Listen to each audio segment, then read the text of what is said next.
Bonne semaine. C'est déjà dimanche. J'espère que tu vas bien. C'est le dimanche, la fête des mamans. Et ma maman me manque beaucoup. Ce qui me manque le plus, c'est vraiment de la prendre dans mes bras et lui dire maman, je t'aime. Ou de lui envoyer en riant maman, tu es la plus belle du monde. Alors, c'est une blague que j'aimais lui faire et elle riait beaucoup. Maman, c'était une rieuse, hein? C'était une ricaneuse. Elle aimait s'amuser, elle aimait profiter de la vie. C'est une profiteuse que je lui disais en riant. Et, euh, et ça reflète bien sa personnalité. Et oui, elle me manque. Elle me manque en cette journée. Et j'espère que toi, tu as ta maman. J'espère qu'elle va bien. J'espère que tu passes de bons moments avec elle.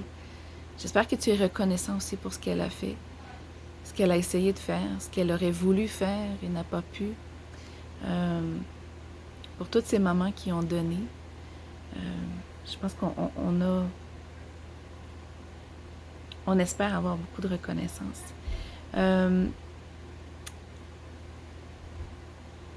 Oui, je parlais des mamans, ça donne sans compter. Je sais que moi, en tant que mère, j'ai donné beaucoup de moi-même, de mon temps, dès le début de la grossesse, une maman, ça donne son corps, ça donne son énergie, ça donne tout ce qui marche, ça donne toute son énergie.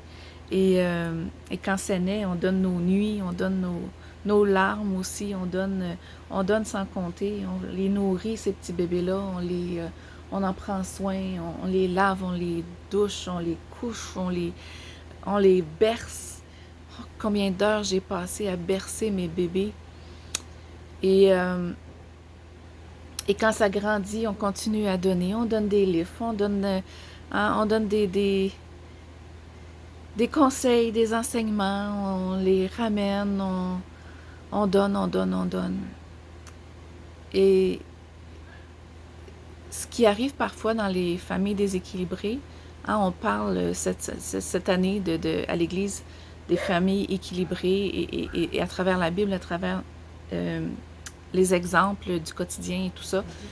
Et, et, et souvent, quand les mamans donnent sans jamais être reconnues, sans jamais recevoir en retour, sans avoir un peu d'attention, ce qui peut arriver, c'est que parfois, il y a de l'amertume qui s'accumule. Et je prie vraiment en cette journée, c'est que toute l'amertume que les cœurs de maman ont pu accumuler à travers les années, à travers les déceptions parfois, à travers les moments difficiles, les, les, les, les,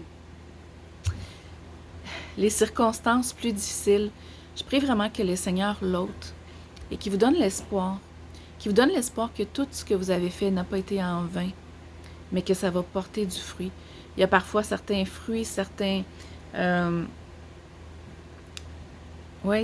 arbres qui prennent plus de temps que d'autres à porter du fruit, mais je prie que ça soit la bonne saison pour porter du fruit. Hein, on sait que le temps approche, le temps passe tellement vite. Je prie que vous puissiez manger du fruit de ce que vous avez semé dans le beau nom de Jésus.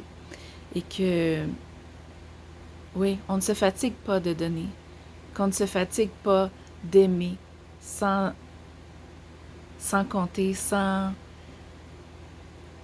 On parle d'aimer nos enfants, mais une maman, ça aime aussi euh, une maman dans le Seigneur, je pense. Hein?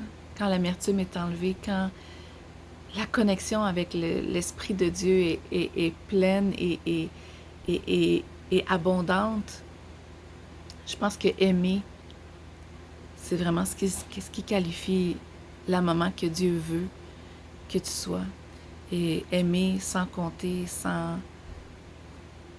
en persévérant et à travers les bons coups, les mauvais coups, la santé, la maladie, à travers tout, donner sans compter. C'est ce que Christ a fait. Il s'est donné lui-même pour nous. Et je pense que c'est la volonté de Dieu que tous les mamans, on puisse aimer. Sur cette bonne semaine, je te souhaite une belle journée. Chez nous, ici, c'est ensoleillé. J'espère que dans ton cœur, c'est l'est aussi. Sois béni.